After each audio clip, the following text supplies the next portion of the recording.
My name is Jen Johnson. I am the research director here at the Becker County Museum, and today I'm going to talk to you about logging. So before Minnesota even became a state in 1858, logging was a big part of the northern Minnesota area, including what would become Becker County.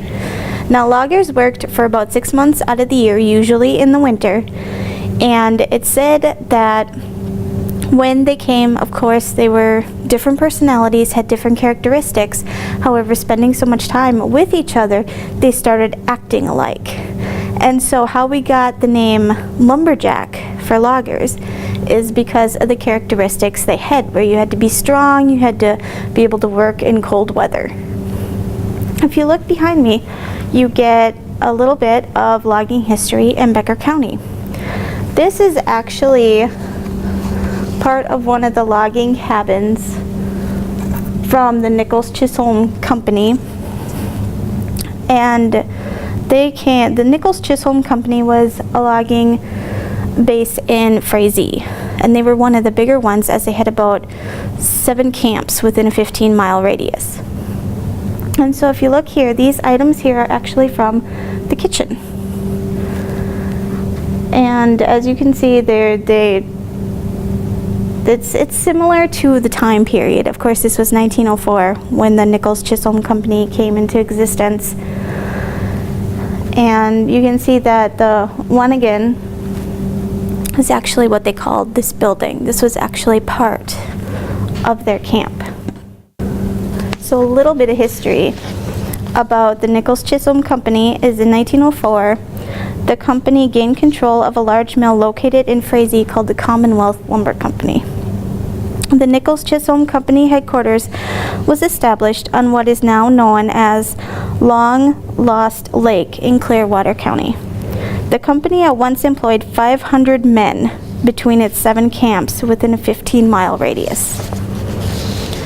The main camp of the Nichols Chisolm Company was deep in the woods and consisted of a roundhouse that included a blacksmith shop, an office, 2 bunkhouses, and a store, along with 3 horse barns for over 200 horses. The kitchen and dining room were about 100 feet long and 30 feet wide, included 4 tables with a place for 40 men at each table. And of course, the best cooks were hired.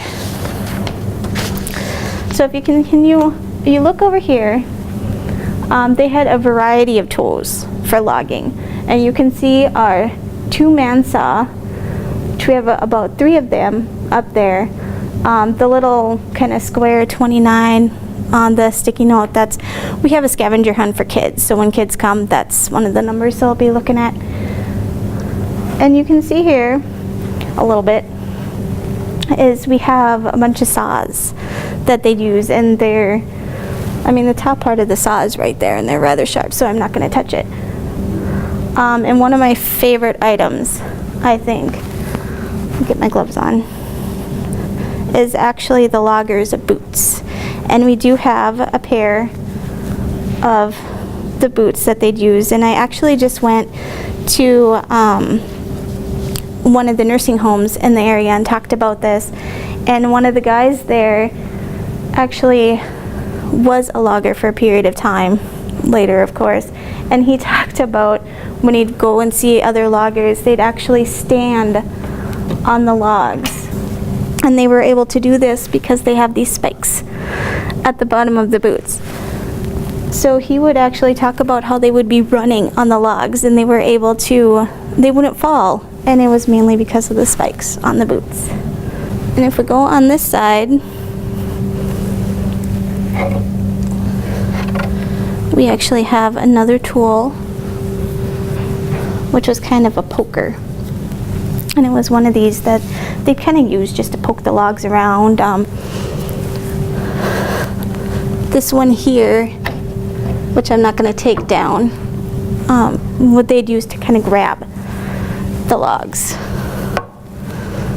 And so the one thing about the loggers is that they lived on the camps. They did everything on the camps. So for 6 months, that was their home. They didn't even go home during the holidays. So their entertainment was actually they created their own entertainment. One story that we found in our research library is actually when new loggers would come on scene, the loggers who had been there for a while would tell them scary stories about the woods they were working in to try to scare them. So they didn't work on Sundays. So Saturdays was their biggest night for entertainment. And they'd, sometimes they'd actually bring an accordion or a fiddle and they'd create their own music. They'd tell stories, they'd talk about their lives, or like I said before, scare the new loggers. They just did a variety of things, and on top of that, they had to, during a time where, often women would do the washing of the clothes and the mending, the loggers had to do that because there were no women at the camp. So at the end of the day, when they were done, they'd go back to the camp and they'd eat, and then they'd go to what they called the sleepers, and they'd hang up their wet clothes, or they would mend them, or they would play cards. Sometimes they'd play a game called Shuffle the Shoe. I have not been able to find out exactly what they did during that game yet, but that is one of my goals in my research life, is to find out about that game. This exhibit is one of our permanent exhibits here at the Becker County Museum, so you can come in at any time. We are open, which is 10 to 4, Tuesday through Saturday, and see this exhibit. We also have a bunch of logging photos in our research library, along with other stories and other research historical information that you can come. If you've ever met a logger in your life, or you were one and you have stories, of course you can come and talk to us. We would love to record that.